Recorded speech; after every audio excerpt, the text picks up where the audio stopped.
एक पेंटिंग के फोटोग्राफ जो अधिकांश घरों में देखे जा सकते हैं, जिसमें एक खूबसूरत लड़की को पेंट किया गया है, जिसके बारे में लोगों की जानकारी सिर्फ इतनी है कि ये मोनालिसा की पेंटिंग है, जिसको लियोनार्डो दा विंची ने बनाया है और ये बहुत महंगी है।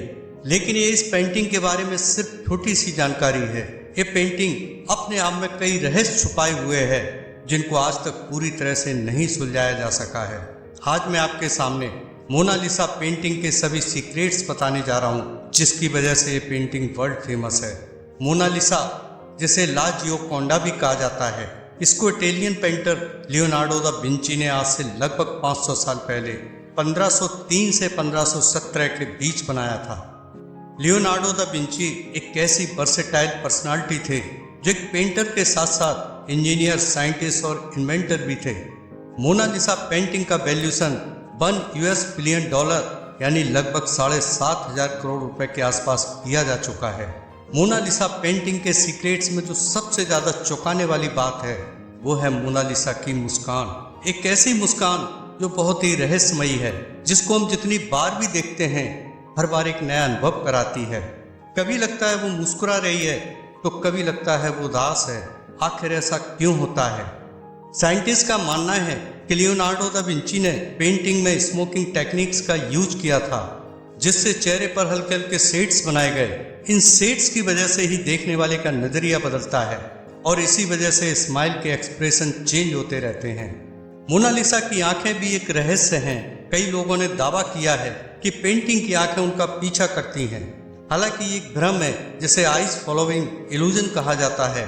यानी जब किसी पिक्चर में आंखें सीधी सामने की ओर हों, तो देखने वाले को लगता है कि आंखें उसे ही देख रही हैं। लेकिन ये रहस्य यहीं नहीं रुकते।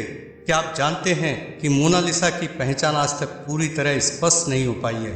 कुछ हिस्टोरियन मानते हैं कि ये पिक्चर लिसा गिरार्डिनी नाम की एक महिला की है, जो फ्लोरेंस के एक बिजनेसमैन की पत्नी थी। लिसा के हस्बैंड फ्रांसेस्को डे जियोकोंडो ने यह पेंटिंग बनवाने का ऑर्डर दिया था, इसलिए इसे ला जियोकोंडा नाम भी दिया गया, यानी जियोकोंडो की पत्नी। लेकिन कुछ लोगों का मानना है कि यह लियोनार्डो दा विंची का सेल्फ पोर्ट्रेट भी हो सकता है, जिसमें उन्होंने फीमेल वर्जन में अपना ही पोर्ट्रेट बना दिया। और इस थ्योरी को सपोर्ट करने वाले साइंटिस्ट ने दोनों चेहरों का एनालिसिस किया और पाया कि उनके फीचर्स एक जैसे हैं।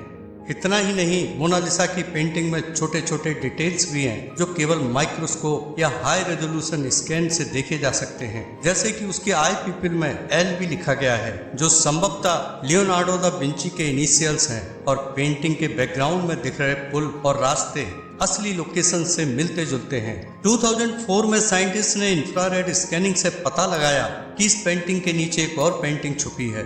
इससे पता चलता है कि लियोनार्डो ने शायद पहले कुछ और पोर्ट्रेट किया था, जिसे बाद में मोनालिसा में बदल दिया। इतिहास के पन्नों में मोनालिसा का जिक्र भी बेहद दिलचस्प है। यह पेंटिंग करीब 300 साल तक फ्रांस के राजमहलों में बंद रही। 1800 के बाद जब इसे पेरिस के लूव्रे म्यूजियम में रखा गया, तब भी बहुत कम लोग इसके बारे में जानते थे। लेकिन 1911 में जब इसे चुरा लिया गया, तभी से रातों रात सुर्खियों में आ गई। चोरी करने वाला विजेंजो पेरुजिया एक इटालियन वर्कर था, जो इसे वापस इटली ले जाना चाहता था। 2 साल बाद जब वो पकड़ा गया, तो पेंटिंग को वापस लूव्रे म्यूजियम में लाया गया। तब से लेकर आज तक मोनालिसा पर कई किताबें, डॉक्यूमेंट्रीज और रिसर्च हो चुकी हैं। कुछ लोगों के लिए एक साधारण महिला की तस्वीर है, तो कुछ लोग इसे सीक्रेट्स कोड से भरा हुआ खजाना मानते हैं। दा विंची कोड जैसी बुक्स ने भी इसके रहस्यों को गहराया है। माना जाता है कि इस पेंटिंग में कुछ सीक्रेट मैसेजेस छुपे हैं, जो किसी गहरे रहस्य का हिस्सा हो सकते हैं। ऐसे और वीडियो देखने के लिए चैनल को सब्सक्राइब कर बेल आइकन जरूर से प्रेस करें। धन्यवाद।